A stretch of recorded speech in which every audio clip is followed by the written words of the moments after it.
Well, I am so excited to have Marsha Archer joining me today.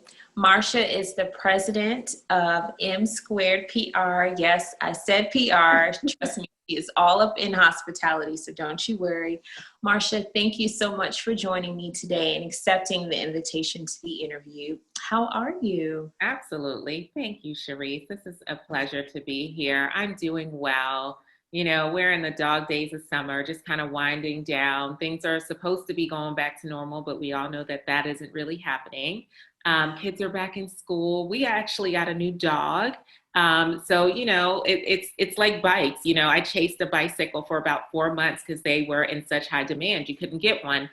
And so when we decided that we were at home and finally had time to actually, embrace a dog, and at first we were thinking we were going to do a puppy, we decided to get a puppy, and we were like, okay, let's go get one. And there was a shortage. Like I was on a waiting list. I'm like on 18 different waiting lists. And just as luck would have it, we found a 4-year-old standard poodle that needed to be rehomed. And so we went that route. So I kind of thought to myself, I'm not cut out for the puppy days anyway. I don't want to be chasing a puppy around the house and cleaning up constantly. So it was the best decision that we could have done. So thank you for asking, but we're doing really, really well. Yay, I'm so glad and just very happy to hear that. Yes, and there's a new Archer family member. So Yes, we added to the family, but we're so excited. the what's your dog's name? His name is Windsor. So, Windsor. I'm British born. And so I was like, I needed something that was a little bit British. And Yes. there's a street close to us called Windsor. And so we were driving down the street. Of course, he had a different name prior to us adopting him. I just didn't like it. It just wasn't very us. And so I Yeah. was like, we got to change it. And we literally was on Windsor. And I said to my husband, Windsor, how about Windsor? He was like, I love it. And we went through Yeah. the other names, but that one, once I said it, he was like, that's it. And we haven't looked back. So his name is I, Windsor. I love it. Windsor. So that's a great segue to the first question I want to ask you, which is about your upbringing and where you're from. So tell me a little bit about that. Yeah, so I was born and raised to Jamaican parents, but born and raised in London. They had migrated to London, as many Caribbean people do. They go to Europe or they go to New York, as we know. And so, in the case of my parents, they went to Europe and landed in London. My dad used to be a pilot for British Airways, and so my mom was a nurse her entire life. They had me. I'm an only child, and so. Yeah, I spent most of my youth there in London. And when I was almost middle school age, I moved to New Jersey. So from England to New Jersey, you can just imagine the culture clash, right? And what I went through to adjust and assimilate there. And then from there, I went to Florida and I've lived in Selma, Alabama, and then Orlando, and went to school in Tallahassee, and then eventually landed here in Atlanta. Wow, I did not. I knew a little bit of your background, but I did not know that you were from all those different places too. Like Yeah. very, Yeah. very good to know. I'm So when you like reflect on your life growing up, was there any inclination that you would step into hospitality in some way? Not at all. I think as every child does, you grow up wanting to be either your mom or your dad. And in my case, I knew I didn't want to fly planes. I wanted to be a nurse. And so I pursued that actually. And I think everybody should pursue what they think it is that they want to do as early as they can, to be exposed and to just kind of figure out if this is what they like. Because sometimes you just start leaning in on something that looks like it be a fit for you, but sometimes isn't. So I became a candy striper in a hospital in New Jersey while I was in high school. And I tried it and I worked in the physical therapy department. And I remember the first day on the job, they were like, okay, you need to go get patient XYZ from XYZ room. And I was like, wait, when I got him down to the room, I was like, wait, I got to touch him. I literally have to touch his feet to help him walk. I was like, I can't do this. And Yeah, that's when I knew that, the medical field was not for me. And so it wasn't until I really got to college and kind of was in my freshman year. My mom was like, every time something's happening around us, you're always like the nosiest person. You want to know why. You want to interview people. Like I would literally see like the middle of a cop chase and get out and figure out where it's going to stop and see what happened. And I would just stand there and observe. And my mother was like, you need to do something in news. So I knew that, I was going to take some of those characteristics that my mom defined me by, and I was going to take that and kind of build a career around it. So I knew I was going to do something around media. And so that's how I landed on media, but it's not at all how I landed on hospitality. And we can touch on that whenever you get to that. Yes. Interesting.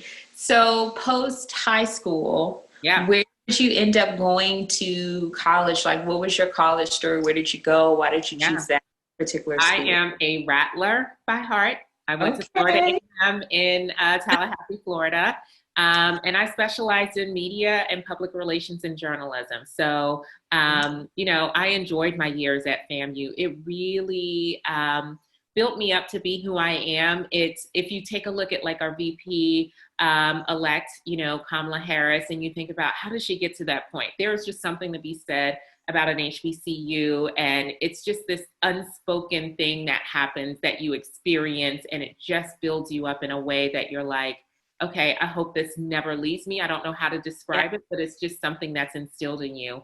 And so I think the same at Florida A&M. I just, you know, became this other person. It wasn't the person I was in high school.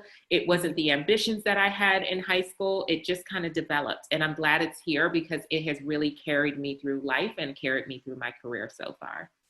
I love that. I love that you're basically saying that there were things that you learned then while you were in school that still apply now. So between college and starting your own business, there were some stops that you made along the way. Yeah. So tell us about sort of the career path that you took, you know, once you finished undergrad. Yeah. So, you know, when I finished undergrad, I actually pursued a internship. And I know a lot of people think, oh, an internship is something that I just need to do in school. And once school is a wrap, like I need a job, I need to get paid, I need to make a lot of money. For me, I looked at an internship, and I remember when the recruiter came from the nonprofit organization that took me to Selma, Alabama, ultimately. But I remember when he came to Florida A&M and he looked at my resume, he goes, wait, you're about to graduate. And I was like, He's like, well, I was really looking for an undergrad who I could groom. And I was like, well, you know, I don't know that I'm right for a job right now. I kind of want to get a little bit more training, because you feel like you get it in school, but it really isn't until after school that the training really sticks. And so I pursued him, and he just was like, okay, you're relentless. Let me just give you this internship. And so that took me to Selma, Alabama, where I worked for a nonprofit organization. And when I tell you, absolutely fell in love with the nonprofit sector, because it is where you really see the efforts of your work. You really get to see what you're doing. You're benefiting people, you're benefiting organizations, you're raising money, and you're doing it with very little. And it allows you to be creative, because you have to figure out how you're going to do a lot with a little. And so in this particular case, it was a nonprofit organization, a Catholic-run organization, had nothing to do with my religious affiliation or anything. I just love what they represented. And they really helped people by giving them a hand up and not a handout, and helping them with things like educational resources and, you know, just things that they would need to get through life, whether it was diapers and, you know, programs around children and first-time parents. And I did that for a year and a half. It was hardly paid, but it was an opportunity for me to, you know, be beneath somebody who was going to groom me, who was going to allow me to make mistakes and not hold me truly, truly accountable for them, but really take me through the process and explain to me what mistakes I made and what I needed to do to correct them. And from Selma, which obviously we all know and has been popularized by John Lewis, and God rest his soul, but you know, he recently passed, and he popularized the Edmund Pettus Bridge and all of that. So I lived right across the bridge when you crossed over the Edmund Pettus Bridge. But from there, that experience let me know that there was definitely a soft spot inside of me. And I think that is one thing I always love to share with people, is figure out who you are at your core. And for me, I knew that there was a part of me that was always going to be satisfied by doing something greater than myself, doing something for the community, doing something for other people. And that position led me to apply for a nonprofit PR position with Habitat for Humanity. And so obviously, very like-minded, they help people build their own house. They give them a mortgage. It's not like it's a house that's handed to them. And so for me, I got to work with the likes of former President Jimmy Carter. I was able to go to the Philippines. I was able to do a ton with every single first lady, which is essentially a governor's wife, or a first husband, which was the governor, if she was female, her husband. But we did it with all of the first ladies across the country, and we helped them build a house in their capital city. So those were some of the initiatives that I helped drive. But again, it was about watching these families who felt like they would never have a chance at home ownership, move into a home, assume a mortgage, give their family a better opportunity to grow up in a place that was more stable. And so I knew that for whatever changes I made with my career, nonprofit was always going to be a part that I held dear and definitely found an opportunity to do. Wow. Wow, wow, wow. Like, oh my goodness. Mm-hmm. I mean, personally, I really am loving your point about getting to know who you are at the core. And I just feel like that is, when I was talking to a friend yesterday, she was just sharing kind of being in COVID has caused her to reflect and remember to go back to the things that matter to you. Yeah. And just seeing how you were able to take what mattered to you and were able to have a career around that. And so it is possible. Like some people say, oh, you got to be focused on making the dollars or you have to pursue, but you can actually be able to do both. Absolutely. So that's very and I think that's critical, is that you don't just chase the money, because essentially you realize that you spend so much time working during the day, during the week, month, year, that it doesn't just boil down to money. Because especially if your job is one where you kind of got to be on call, maybe you got to work weekends, maybe, in hospitality, you got to work those holidays. Do you love what you do, so that giving up those holidays, that time with your family, those birthdays that fall over a holiday or a very busy time in the hospitality industry, are you okay with giving that up and still loving what you do?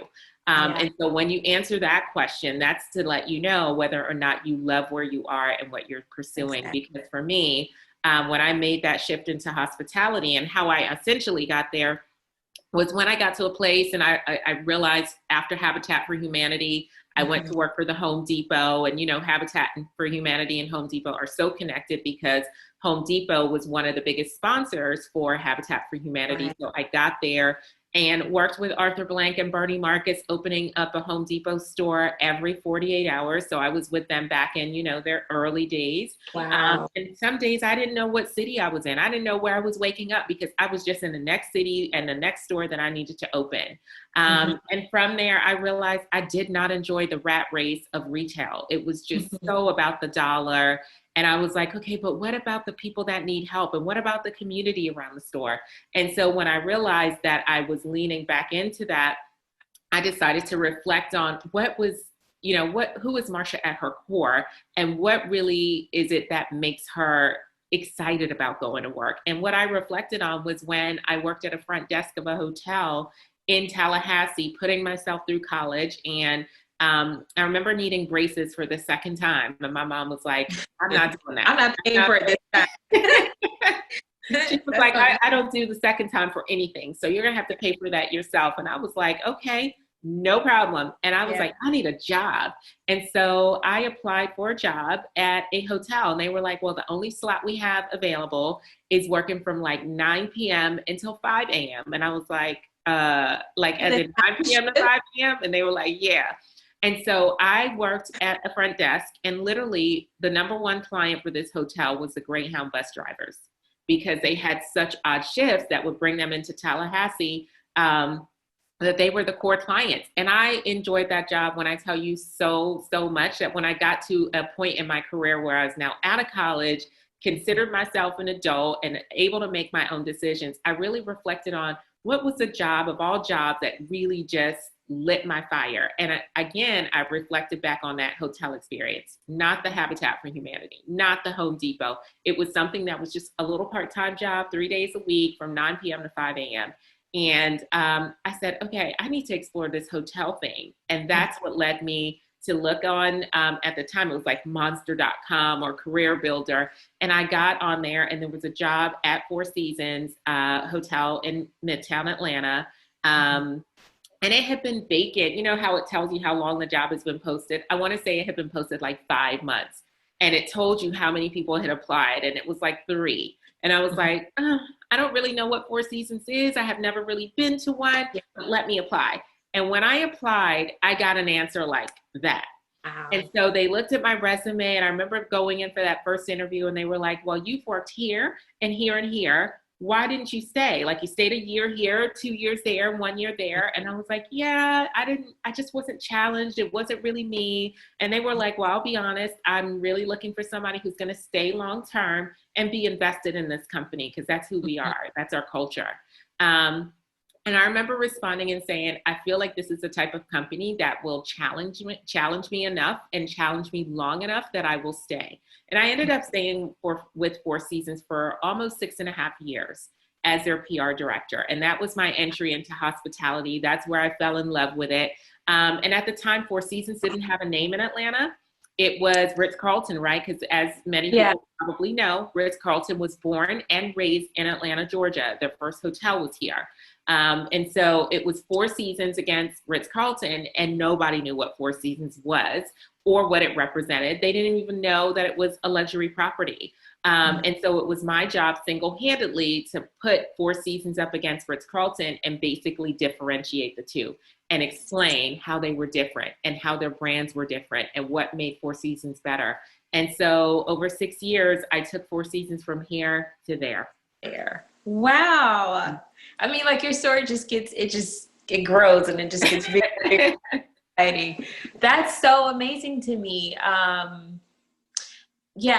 just hearing the progression, because I remember you said when you first got to Four Seasons, you were like, I don't even know about this brand. But hearing you say that now, you're like, oh my God, how could you not know it's the Four Seasons? Exactly, right? But, to know that you were part of, that excitement factor, making the Four Seasons what it is, that respected property here in the area, and then coming to see how big the brand is, worldwide. So wow. And it really bridges the gap between, because you said it earlier, you're going to tell, and I will explain how I got from PR to hotels, but I really took 2 things that I loved, one being PR and the other being hotels, because I eventually reflected back on that, that hotel in Tallahassee. And I realized, I was bridging 2 things that I really loved that meant a lot to me. And I finally had ended up in a place that I was in love with and a job that I was obsessed with, honestly.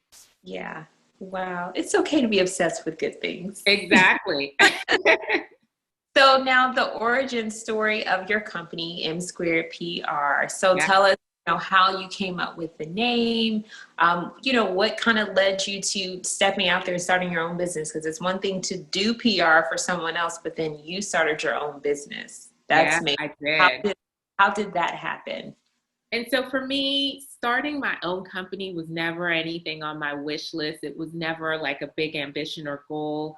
I think with me, when I had children and I realized that I was pouring so much of myself into a company, that at the time when I was getting ready to go back to work, I really wasn't ready. And it wasn't so much me, it was my daughter wasn't ready. She had colic. She wasn't sleeping through the night. And I was like, oh gosh, I wish I could have a little bit more time. And because that time wasn't extended to me, I had to go back. I had to go back to work despite, what I needed or wanted. And it was at that time where I had to self-reflect and say, okay, I've always put this company first, and I've always put myself second. And the one time that I want to put myself first, it just wasn't extended to me. And so when I realized that, I started kind of looking over my shoulder at other opportunities. And I realized it wasn't that I needed another job in another company. I needed to take everything that I had gained, everything that I had learned, everything that I knew, and kind of bottle it up and figure out what I was going to do next. And it's really good to have people around you who see more in you than sometimes you see in yourself. And for me, that was an assistant. It was my administrative assistant that sat right outside of my door, answering my calls, giving me emails, and, telling me how to prioritize my day, and kept saying, Marsha, you need to do more. You need to start your own company. So when you asked me where the name came from, it was him. You asked me why I started the company, it was him. because Wow. I was just going to settle. I was just going to go back to work, right? Because I didn't know how to start a company. Because again, most people who do start companies, they set out knowing that that's what they want to do. Mhm. And so he created my logo. He did everything. So Wow. everything you see as my brand was created by somebody else who saw a vision for MSquared PR before I even realized it. And so when I set out to start the company in 2008, it was very much like the time that we're sitting in right now, Cherise. It was a recession. It was people losing jobs left, right, and center. And I voluntarily raised my hand and said, hey, I'm leaving. And they were like, are you kidding me? Why would you leave when you're being asked to leave? And I thought, this is the best time. And is there ever a perfect time? And there really isn't. The perfect time is when you decide to do it. And so I started the company in 2008. And I remember resigning from the hotel.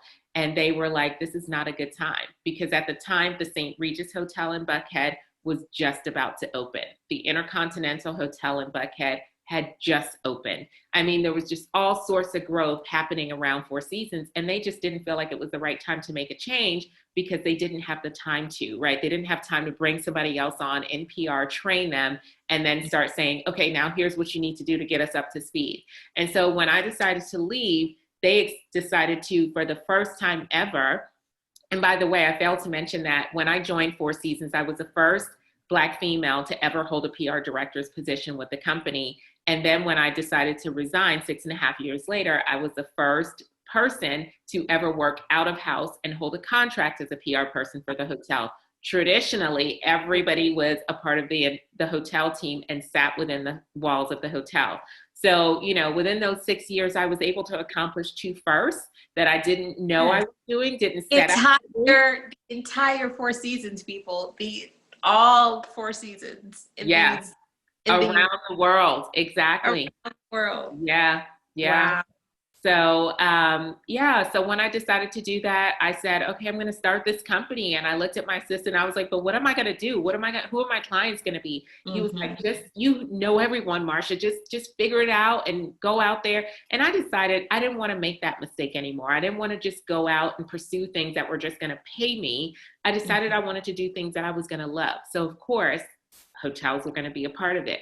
Hospitality, restaurants, food, beverage, spas, anything that fell under that umbrella of hospitality was going to be a client that I would pursue. So we just celebrated 12 years in August of this year. And that is exactly what we do. Now, did we try other things when things weren't going great? Because yeah, there are growing pains with any company that you start out launching. And I tried to represent book authors. I tried to represent celebrities. And, one thing would go wrong and I'm like, no, that's not it. And this is going wrong. It's not meant for me. Yeah. Stay in your lane. That is the biggest piece of advice that I could give anyone is I know when it gets tough and you want to just say, hey, I just need to make some money. I just need to keep this business alive. Do what you have to do, but try to stay true to your core because it's one thing to take on a client and say, okay, I'm just going to do this for the money. But do you ever want to learn somebody's business on their dime? It never works out well, right? And do you want to do something that's not going to be passionate for you? It's never going to end well. And I realized that quickly. Within the first year of business, I realized that I needed to stick to the things that I honestly loved, and that was everything hospitality. Have we added other things over the years? Absolutely, but other things that I love and that my team loves. So retail, we've added some real estate on the commercial side. So, big buildings and office complexes and that kind of stuff. But again, our core function is absolutely hospitality. So we represent Four Seasons, we represent Kimpton, Hilton, Marriott. There's really not a flag that we have not represented over the last 12 years. Wow. So, first of all, happy anniversary. 12 Thank years. you. Big deal. Yeah. And so I want to just kind of dig a little bit deeper into your company and the services that you all offer. So we've been saying PR a lot in this conversation, right. But, help us understand exactly what PR is and how that is beneficial to the clients that you serve. Yeah. So PR stands for public relations. And from that standpoint, people say, so do you publicly help, people relate? Kind of. What we do essentially is clients will call upon us at different phases. So with the instance of a hotel, they may call on us because they're brand new, opening up in a market where they don't have a presence. So if it's another Hilton hotel, but under a different name, a prime example is the Candler Hotel downtown Atlanta. It's a Hilton property. But they don't have a name in the marketplace as the Candler. So what they hired us to do was to, one, announce their opening, two, announce to people like their general managers that are going to be forward facing with regards to the guests and other clients that may be in the building to host a wedding or a big meeting. Other things that we'll do is represent the chef and the restaurant to promote that, because as you know, a hotel restaurant, gone are the days where you have to be a guest of the hotel to be in the building. It really is something that you promote to the general public as a place to go if you just live in the city or you just work around that destination. So we get hired for a number of reasons, and we really enjoy taking that client's brand from one place and taking it to another place that they probably didn't even realize. And it's really about keeping them relevant. So in the situation of COVID, for example, we're helping a lot of restaurants pivot from being that restaurant that they're so used to having maybe 60, some cases, some restaurants fit 150 people in their dining room. Well, that's not happening in COVID. That's not happening during quarantine. Some of them have had to pivot to curbside, to delivery, to, maybe we can now only have 30 people in the restaurant. So what does that all look like? And how do they stay relevant? How do they even let their diners know that they're open when a lot of restaurants around them are closed? That is all PR. So when you see a chef on maybe Good Morning America, talking about, oh, it's Valentine's Day, and here's the perfect thing to whip up if you're going to stay home during COVID, that's PR. That's a PR engine behind that has called a producer at the TV station, created that story, and kind of put the details around it so that it's relevant to the people who might be watching that TV show. That was a very good explanation. That makes so much sense. I'm totally tracking. So I guess kind of speaking, still around COVID, what would you say has been maybe surprising for you during this time period? Has there been, what have been some pros, and then what have been some of the cons for your company? Like, how are you managing this time? Yeah, it's been a really tough time, not just for us as a firm because we're more reactive to what is happening, but for a lot of our clients, right? And so being in hospitality industry, I'm sure your class really will understand that hospitality was the very first thing to be impacted by COVID. When travel stops, everything else stops. When travel stops going to a city for like Atlanta, for example, obviously restaurants are going to be impacted. Hotels are going to be impacted. When hotel occupancy drops, what happens is people aren't really going to the restaurants. There aren't special events. So people start losing their jobs because you've got people who are in the banquets department who do things like bussing the tables. You've got bartenders who are making cocktails. All of that slows. And what they're traditionally used to is people coming into the city, being tourists, being visitors, and patronizing. And so they're not as essentially leaning on those people who are locals or who are in the office complexes in and around those places to keep them busy. They're relying on travel. So when travel slows and occupancy slows, it hits all levels. The spa, it hits, it hits attractions, it hits Six Flags, it hit High Museum. So all of those businesses were impacted. And so for us, absolutely, we had a lot of clients who had things in the pipeline, like brand new hotels that were supposed to open within 2 weeks of COVID, and they had to completely pull the plug on that, right? So will they resume those projects? Absolutely. But do we know when? No, because again, even if they finish building that hotel and open it, who's traveling, right? Who's going to fill those rooms? And so our business has slowed as a result of that because we've had to put so many contracts on pause.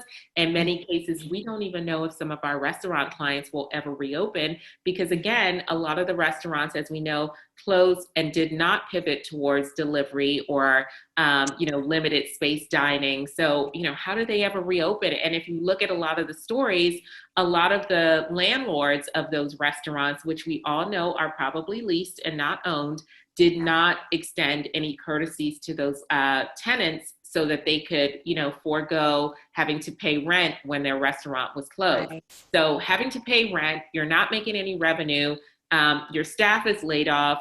Where does that leave the average chef, right? Right. A lot of them won't reopen. So yes, it's been devastating to the hospitality industry to say the least. And it's very interesting too, because I remember like being in school and then having, projects, group projects. And I feel like what we're experiencing with COVID would have been like some scenario that we would have been given, right? In a school assignment. But like now this is like real life and having to, react and figure it out and be creative and adjust, and we're kind of still in a space too where we don't, like you said, really know what's going to happen next. But I think it's great that the companies that are still clients of yours, they're in good hands. I know that. Yeah. And we're really helping them pivot. Like Booyah is one of our restaurants. It's Bulla. There's one in Midtown.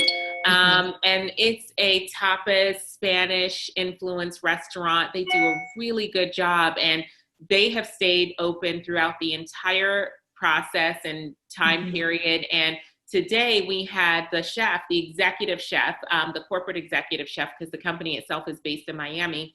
He did a Zoom session, and paella is one of their signature dishes, which is the big pan with the rice and the seafood in it, and it's delicious.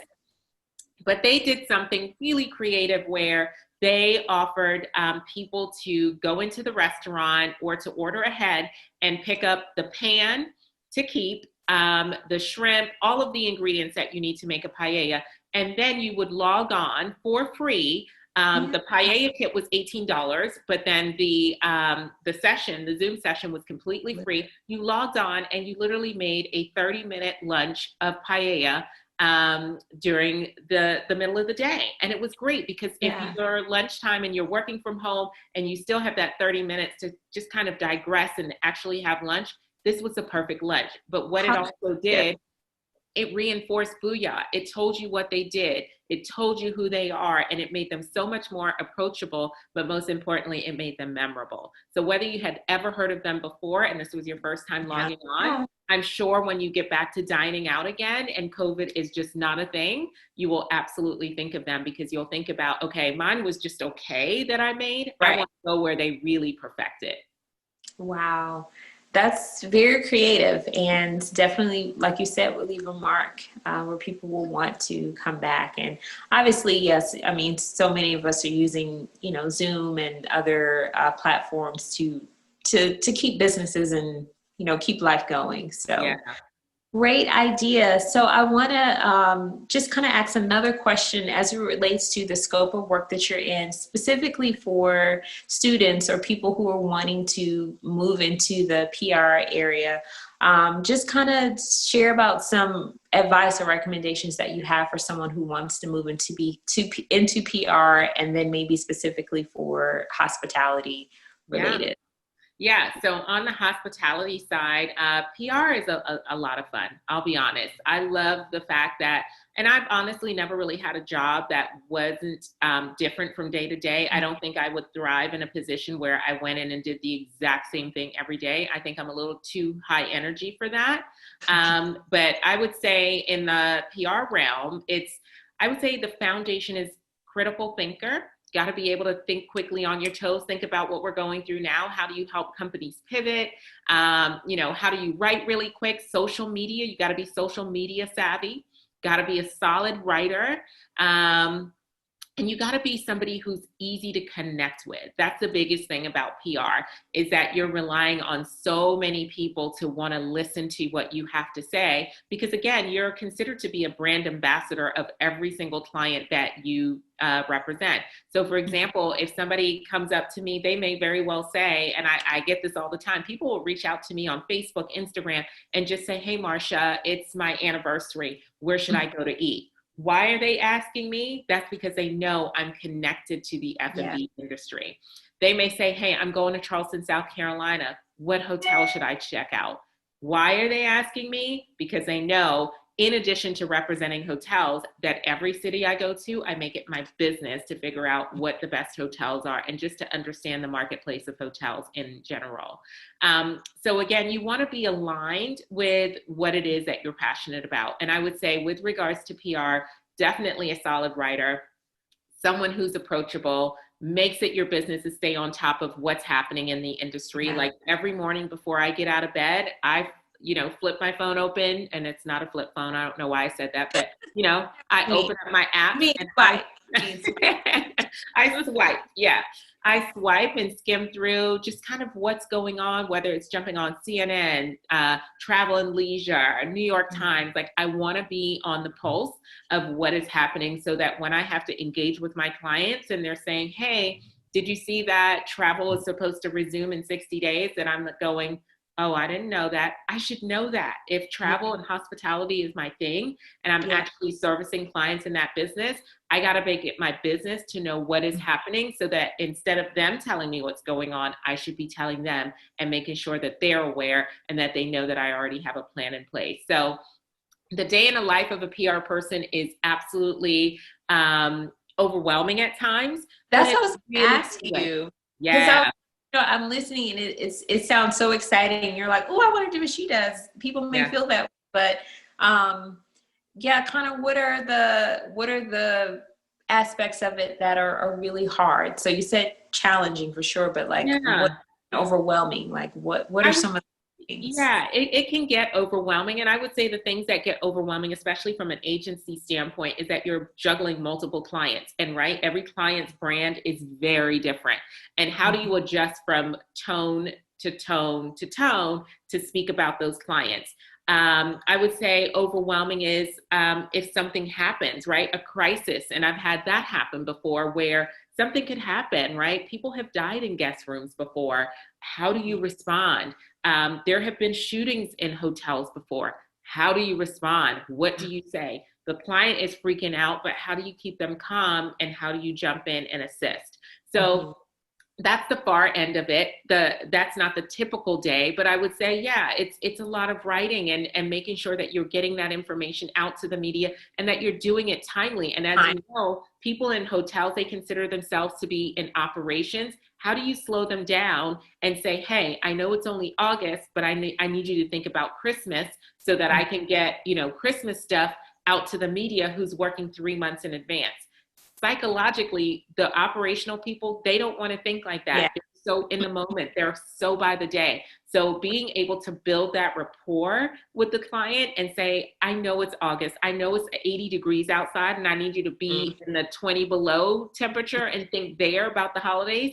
But it's one of those things that sometimes you're chasing just to get the job done. But it's how do you build that rapport with the client so that they will listen when you chase? Right. Wow. I almost kind of feel like I'll have to get with you to do a part 2 because I'm thinking of more questions, but we can talk about a part 2 because I'm thinking even more just deeper in terms of personal growth that you've had to have as a owning your own business, but then the growing pains of just being in the PR field. So yes, we have to schedule like another time. But the last question I want to ask you has to do with the later phase. So we've talked about the then phase, when you were growing up, what that was like, going to college. We talked about the now, running your own business and being in the midst of COVID. And so later, as you mentioned, just kind of not just thinking about now, but looking at later with your clients. Are there any spaces or places or areas that you would like to see your business move into, or you personally, like where you want to be in the coming years? Yeah, within my company, I really love coaching and developing people. I love watching them come through my doors and say, here's where I am, but here's where I want to go. And whether that's through an internship or an employee that just wants to know more or wants to try their expertise in PR in the hospitality realm, I really enjoy developing people. That's number one.